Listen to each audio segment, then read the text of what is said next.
వేసవి సెలవులు కావడంతో తిరుమలలో శ్రీవారి దర్శనానికి భక్తులు పోటెత్తుతున్నారు. తిరుమలకు వచ్చిన భక్తుల కోసం టీటీడీ విస్తృత ఏర్పాట్లు చేసింది. బాటగంగమ్మ సర్కిల్ నుంచి ఔటర్ రింగ్ రోడ్ వరకు చెలువ పందిళ్లు, వైకుంఠం క్యూ కాంప్లెక్స్ 2లో ప్రత్యేక షెల్టర్లతో పాటు నారాయణగిరి ఉద్యానవనాల్లో నీడ ఏర్పాట్లు చేశారు. అన్నప్రసాదాల పంపిణీలో శ్రీవారి సేవకులు ఉదయం నుంచి రాత్రి వరకు భక్తులకు భోజన సదుపాయం కల్పిస్తున్నారు. రెడ్డికి ఇదే అంశానికి సంబంధించి మరింత సమాచారం మా ప్రతినిధి గోపీనాథ్ అందిస్తారు. గోపీనాథ్, మొత్తం మీద గత వారం రోజుల నుంచి కూడా తిరుమలకి భక్తులు విపరీతంగా వస్తున్న నేపథ్యంలో టీటీడీ విస్తృతమైనటువంటి ఏర్పాట్లు చేయడం జరిగింది. అయినప్పటికీ కూడా ఊహించిన స్థాయిలో 1,00,000 మంది భక్తులు తిరుమలకి ప్రస్తుతానికి కొనసాగుతున్నారు. ఎక్కడ క్యూ లైన్లు చూసినా, ఏ కాలిబాటలు చూసినా భక్తులతోనే కిటకిటలాడుతున్నాయి. స్వామివారి దర్శనానికి ఒక రోజంతా సమయం పడతా ఉంది. దాదాపుగా 25 నుంచి 30 గంటల సమయం ఉంటే తప్ప స్వామి దర్శనం దొరకడం లేదు. నిన్నటి వరకు కూడా టీటీడీ ఆంక్షలు పెట్టడం జరిగింది. అయితే 2 రోజుల నుంచి వేచి ఉన్నటువంటి భక్తులకి అందరికీ కూడా ఇవాళ ఉదయం మాత్రమే వాళ్ళందరినీ కూడా క్యూ లైన్ లోకి తీసుకోవడం జరిగింది. అప్పటి వరకు కూడా క్యూ లైన్ లోకి ఎవరిని కూడా అనుమతించలేదు. అంటే నిన్న మొన్న 2-3 రోజుల నుంచి కూడా వేచి ఉన్న భక్తులకి, అంటే క్యూ లైన్ లో కావచ్చు, కంపార్ట్మెంట్ లో వేచి ఉన్న భక్తులకు మాత్రమే దర్శనం కల్పించారు.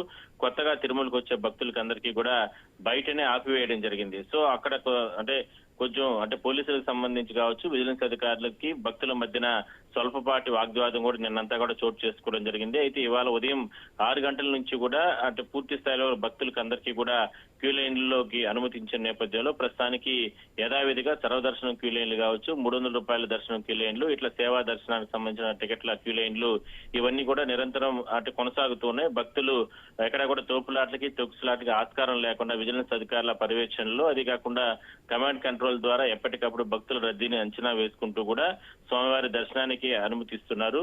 సో ఇవాళ ఉదయం టీటీడీ కూడా నిన్న కీలక నిర్ణయం తీసుకోవడం జరిగింది. ఇవాళ శుక్రవారం తెల్లవారుజామున స్వామివారికి జరిగేటటువంటి అభిషేక సేవ దాదాపుగా గంట పాటు కొనసాగుతుంటుంది. ఆ సందర్భంగా కేవలం సుప్రభాతం అభిషేకానికి సంబంధించినటువంటి టికెట్లు ఉన్న వారికి మాత్రమే అనుమతిస్తారు. సామాన్య భక్తులకు ఎవరికి కూడా అనుమతించరు. అయినప్పటికీ కూడా ఊహించినటువంటి రద్దీ వచ్చిన కారణంగా భక్తులకు అందరికీ కూడా అభిషేకం సేవలో కూడా పాల్గొనే విధంగా కూడా ఏర్పాట్లు చేయడం జరిగింది. తద్వారా అదనంగా ఒక 7-8 వేల మంది వరకు కూడా స్వామివారిని దర్శనం చేసుకున్నారు. మరోవైపు అభిషేకం స్వామివారి జరుగుతున్న సందర్భంలో అది తిలకిస్తూ కూడా భక్తులందరూ కూడా బయటికి వెళ్లడం జరిగింది. ఇదంతా కూడా ఒక మంచి కార్యక్రమంగానే టీటీడీ కూడా చెప్పారు. అది మరోవైపు భక్తులు కూడా సంతృప్తి చెందారు. అభిషేకం చూసేటటువంటి అవకాశం దక్కింది. ఇట్లా రద్దీ అనేది ఏమాత్రం తగ్గడం లేదు కాబట్టి మరి కాసేపట్లో టీటీడీ ఉన్నతాధికారులు కూడా మరోసారి భేటీ కాబోతున్నారు. క్యూ లైన్లు, కంపార్ట్మెంట్ల వద్ద తిరిగి క్షేత్రస్థాయిలో భక్తుల రద్దీ ఏ విధంగా ఉంది, ఈ రద్దీ ఎట్లా కంట్రోల్ చేయాలి, ఏందనే దానిపైన కూడా మరోసారి సమీక్ష సమావేశం నిర్వహించబోతా అన్నారు. భక్తుల రద్దీ ఎందుకంటే రేపటి నుంచి శని, ఆదివారాలు, సోమవారాలు కంటిన్యూగా రష్ అనేది కంటిన్యూగా మరింత పెరిగే అవకాశం ఉన్న నేపథ్యంలో మరి వచ్చేటటువంటి భక్తుల్ని ఏ విధంగా కంట్రోల్ చేయాలి, ఏ క్యూ లైన్లకి వాళ్ళని పంపించి స్వామివారి దర్శనం కల్పించాలి, ఇట్లా రకరకాల ప్లానింగ్స్ అనేది జరుగుతుంది. సో తిరుమలకు వచ్చే భక్తులకి టీటీడీ ఒకటే విజ్ఞప్తి చేస్తా ఉంది. భక్తులు ఎక్కువగా కొనసాగుతున్నారు కాబట్టి సమయం పాటించి ఎక్కడ కూడా క్యూ లైన్లో ఇబ్బంది లేకుండా సహకరించాలనేది మాత్రం టీటీడీ చెప్తున్నారు. Thanks for information Gopinath.